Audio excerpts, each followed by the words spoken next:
What's up, everybody? Good morning. Welcome to a hump day edition of Morning Scone presented by Brock, the Baton Rouge Orthopedic Clinic, and Hudco Roofing, hudcoroofing.com. Thrilled to have you aboard with us here. Just join us there on YouTube. Mention to Facebook as we're getting started here. Running a little late this morning, so we'll only have about 15 minutes. I wanted to be out of the house already. It's 8:04. I wanted to be out of the house already. So let's just do about 15 minutes, blow and go. Let me know what y'all got. A lot of you have asked. I will resume Nightcap with Scone tonight. So I was on vacation the past couple of Wednesdays. So no Nightcap the last couple of Wednesdays, but we will do one tonight. So we'll look forward to that if you want to come back. We'll say some good mornings here. Let me know what you got. Darius Days returning. That, of course, broke yesterday while we were doing Morning Scone, but I had Will Wade on AFR yesterday, and it was a really insightful convo. Him kind of talking through Days' process and of returning worked out for a handful of teams. Also talked about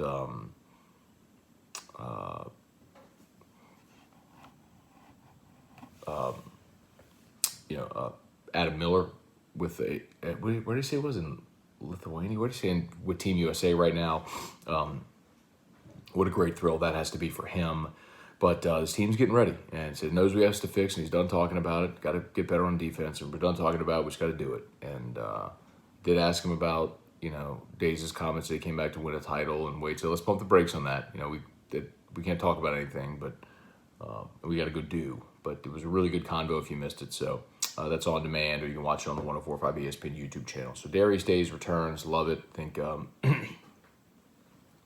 LSU's roster sets up awesome for this coming year with the mix of veterans, young players, scorers, big men. It even allows Darius Days not to play the 5 as a 6'6" guy.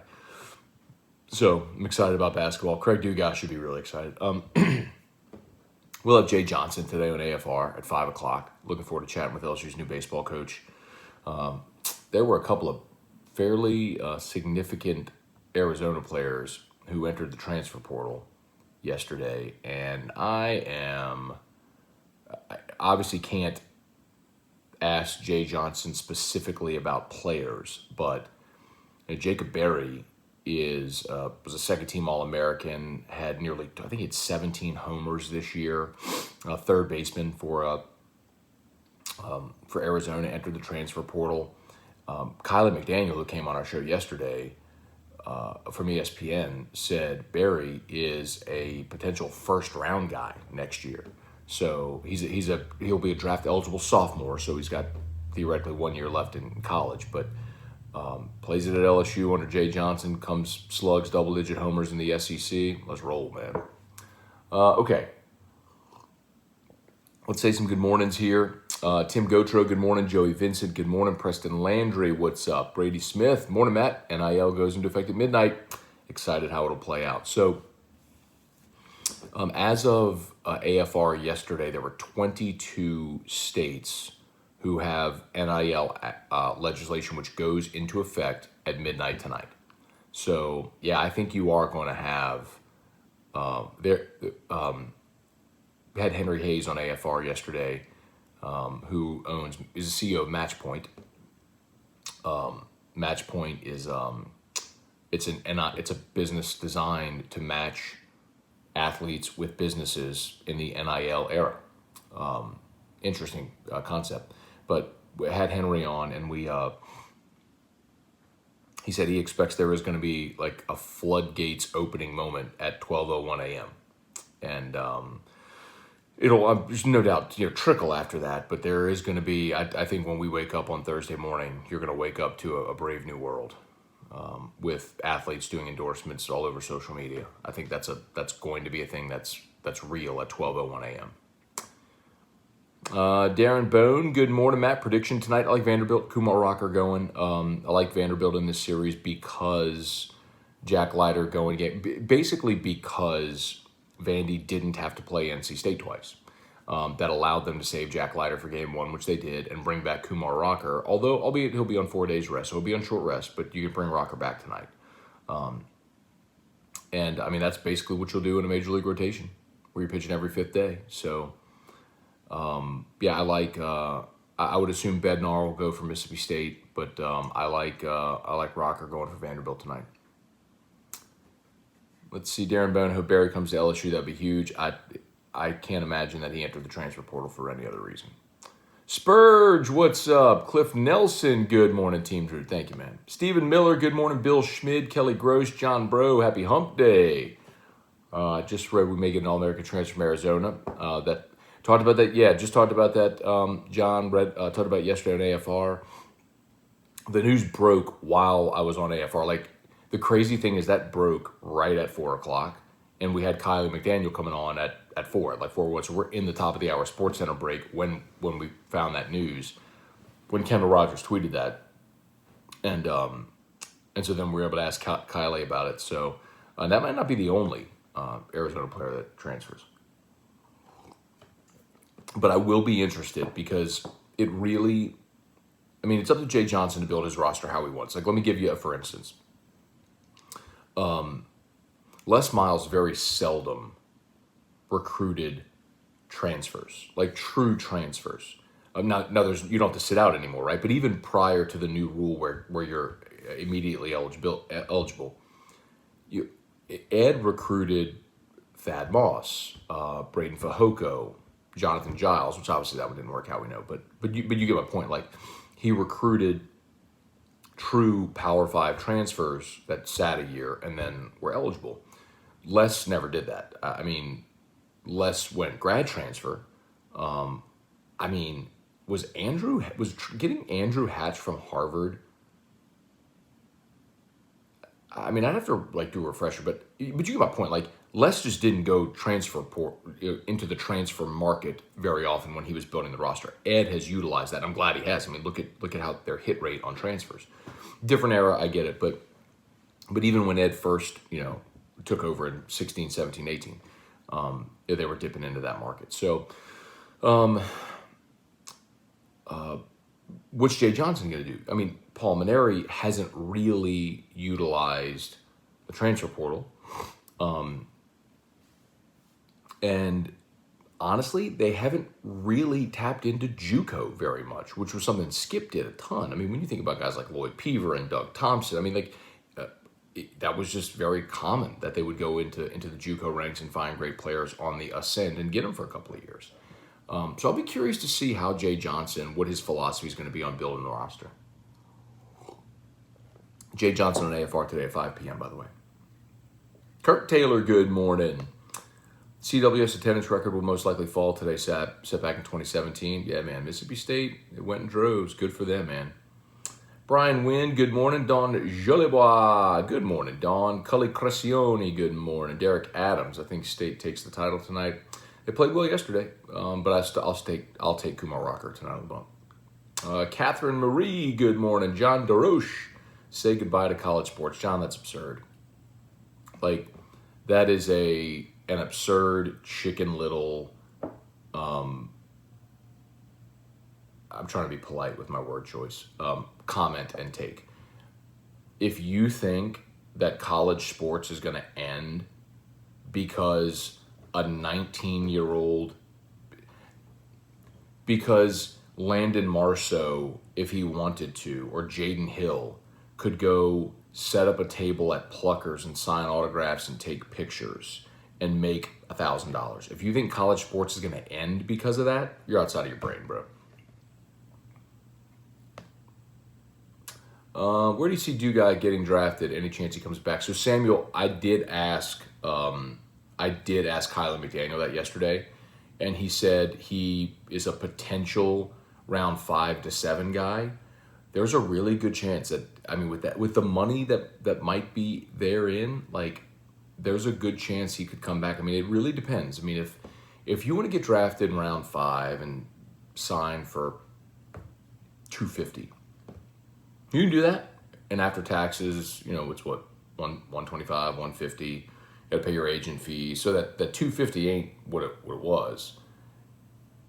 do you come back and play another year, maybe bump up into round 3, have a chance to win a championship? Now, your signing bonus ain't going to be nothing because you have no leverage and they'll just give you whatever they want to give you. They'll give you below slot.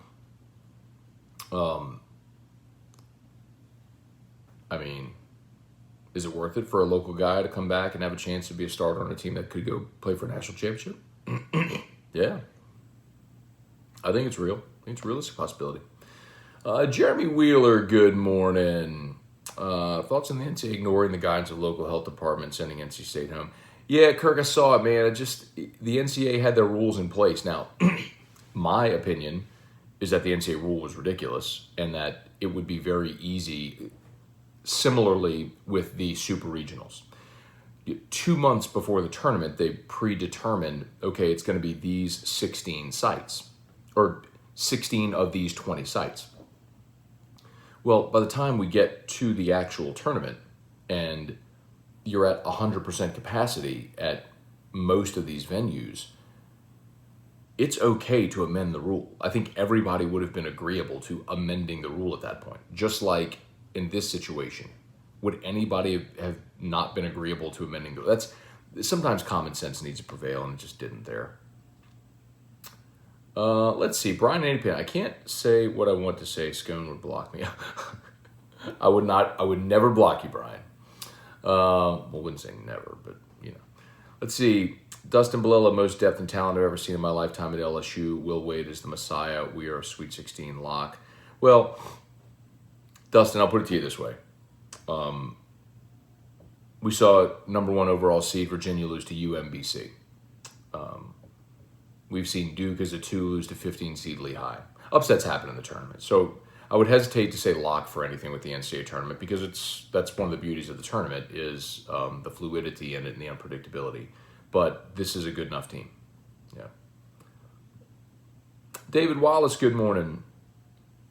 Kirk, the joy of Musso and the indifference of Paul on the transfer news. Yeah, y'all got to go look at my Instagram story if you didn't see it.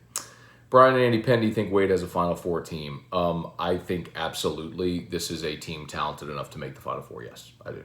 Now, getting there, like in 2006, LSU had a talented team and made the Final Four. In 2007, they had all those guys back and should have been in the mix for a national title, and it just didn't come together that year. So it's on Will to put the pieces together, but Kerry Hughes walked away from Jay's press conference wanting my child to play for him. Saban-esque mentality. I think he's going to be a great fit at LSU. I'm for it, man. Craig Duncan, you think LSU will get players from Arizona? I think they'll get at least one. Paul Maneri utilized the JUCO route every year. Savic, Jordan Romero, Brady Domang, Bonvillain, Sanders, Freeman, Garza, all went JUCO. That's the one transfer market Maneri did use. Yeah.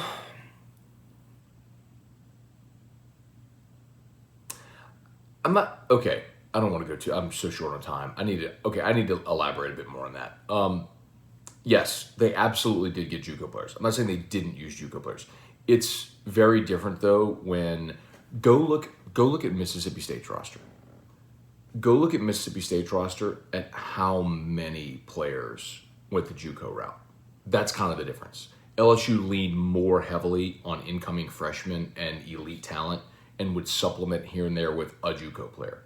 It's different when half your roster is made up of JUCO players. Anyway, I'll elaborate. Good point, Shelby. Thank you for pointing that out. I'll clarify and I'll elaborate a bit tonight on Nightcap. Hey, Dad. Good morning. Derek Adams. When will Toby Tom play on AFR? Get a drop? He has one. We play the theme song he wrote. Brandon DeVille might have answered. If LSU gets the guy from Arizona, does he play first? Leave Milazzo at catcher, move Morgan to the outfield. Guy plays third base. Barry's a third baseman. That's a K. Doty question. I think you move K. Doty to second, potentially. Luis Alaman, good morning. Unless if I read that wrong, I went and read his bio. Say he played third base. He found a place for him somewhere. Let's see. Wait, Spurge. Spurge, is today your birthday or did we miss it yesterday? Or did I make that up?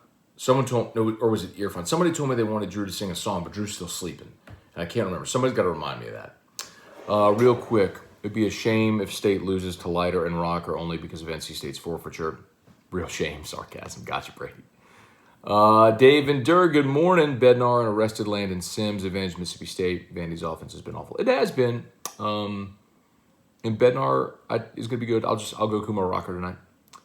Eric Wilderrotter, morning Matt, exceptional rain on the LHSAA preach. I was happy to do it. People thought I was going to avoid that topic. No way. If you missed it, the first segment of hour 3 yesterday, I went long on the LHSAA and Eddie Bonine. And before you dismiss what I said because of my love and affinity and allegiance to Catholic High, I would just strongly recommend you go listen, because I did put out 2 qualifiers as I started, before I even started. So, and it was less about Catholic High and more about the disarray in the LHSAA. Tim Gotro, great AFR segment pointing out the madness in the LHSAA. Needed to be said. Hopefully others will catch on to things that need to improve in the organization. Hey, listen, like, here's the thing. When public and private schools both think you're terrible at your job, Eddie Bonine's terrible at his job. Like, McKinley and Southern Lab people are pissed off because their cases were so public and Catholics was basically under this veil of secrecy. So they're like, why do they get to have their case labeled with confidentiality and not made public? Because Eddie Bonine does whatever he wants. It's the Roger Goodell effect. Like, if you want to remove yourself emotionally from the high school part of it, think of it in the manner in which Roger Goodell operates the NFL. It's the same thing. He is judge, jury, executioner. The principals vote on the rules. Eddie Bonine enacts all the rules in the LHSA and the bylaws, and he does it however he wants. Like, I shared the story about his son. His son went to, I don't mean to talk about man's family, but this is public. His son went to Catholic, got cut from the baseball team. He transferred to Runnels and was immediately eligible because his dad's the executive director of the LHSAA. And people will come back and say, well, he was zoned. This is what Bonine has his minions saying. He was zoned for Runnels. It's irrelevant. This is one that's actually black and white in the LHSA rulebook, which is you cannot transfer for athletic purposes, period. No student can. But we can tell me, he left Catholic to go to Runnels for academics? Get lost, loser. Get out of here. Kid got cut from the baseball team. He wanted to play. His dad sent him to Runnels. He was the executive director of the LHSA, so he made him immediately eligible. That's a kick in the ass to every single kid that's ever had to sit out due to transfer. But it's Eddie Bonine. Do whatever he wants, right? Y'all, I got to get going. Cliff Nelson, concerned with the NIL as players playing for themselves. Oh, you mean like guys opting out of bowl games and guys opting out of the season? It's already happened, man. Paul Batts, Coach Jay trying to get the ship right out the chute. Morning from Steamy Houston. All right, Paul Batts. Grant Dugas, any chance of Cam Thomas returning? No. Who's the next LSU coach with the best chance to win the Natty? Mulkey, Wade, Jay. Mulkey. She's won 3 of them. Give her the benefit of the doubt. Although baseball, let's see what the rotation looks like next year. How likely do you think the O-line actually becomes the determining factor with our starting quarterback? I see, need Johnson's mobility. No, I don't think it's that. I thought you were going to say more like Johnson's a lefty, so your blind side is actually the right tackle. I don't think it is. Can Darius Days play left tackle? Dude, probably could. Let's see. Ghastly Gamer, Scone, his bio says 3rd and 1st. Got it. So he's a corner infielder either way. Probably depends on what happens with Gavin Dugas, but the kid you have coming in this year that's gonna play the outfield too. I mean, the guy that's probably the odd man out is Gio. You nailed it, Scone. The LHSEA misses Tommy Henry's class in leadership 100%. They miss Tommy Henry. I mean, the organization was never healthier than when Tommy Henry ran it, and since then it has been nosedive city, and Eddie Bonine has taken it to new depths, almost unthinkable depths when you think about the split, the animosity, anyway, I don't want to talk about it. Cliff, going to listen now to Cliff. Cliff, don't listen to it. Watch it. Go to the 104.5 ESPN YouTube channel. Go to yesterday's AFR. Scroll to hour 3. First segment of hour 3. Nicholas Cantrell, good morning. Brown Bear, good morning. Scone, love the LHSA rant. My father is an AD at a small high school. He shares a lot of your views. See, this is my point. People, some of you think it's a Catholic high thing. It's not. The LHSA is a mess. That's my point. I have heard from coaches, public, private, big, small, administrators, public, private, big, small, former executive committee members. They all say the same thing. Like, you have to be a special kind of awful to have everybody hate you. And that's Eddie Bonine, because he's ruining the LHSAA. Like, this guy says his dad is an AD at a small high school. He didn't got no affiliation to Catholic High, and he loved my rant. That's the point. It wasn't about, keep the trophies. Like, keep the trophies. Catholics should go win another one this year. They got the best team in the state. I don't need no hunk of wood. I need the LHSAA to be reputable again. Okay, I'm done. I really got to go. God, I'm so late. All right. As always, shout out to Brock, Baton Rouge Orthopedic Clinic, and Hudco Roofing. Part of the reason that I'm running a little behind today is I am going to Restored Motions to see my very good friend, Crystal Poche. Mentioned I threw out my back when we were on vacation. I got my Medrol dose packed to get me back up and moving, but I'm still tight. So Crystal's going to go work me out at Restored Motions. Man, y'all, if you are not, if you've got chronic pain, you got those aches, man, I'm telling you, if you tried everything like I have, go see Crystal at Restored Motions. So many of y'all have, and y'all have shared stories, testimonials. I'll post a video later today also. Okay, y'all, I got to get out of here. Y'all have an awesome day. Facebook, like the page, share the post. YouTube, please hit the thumbs up if you haven't done so yet. Appreciate y'all. And subscribe to the YouTube channel. All right, y'all have an awesome day. Peace. See ya.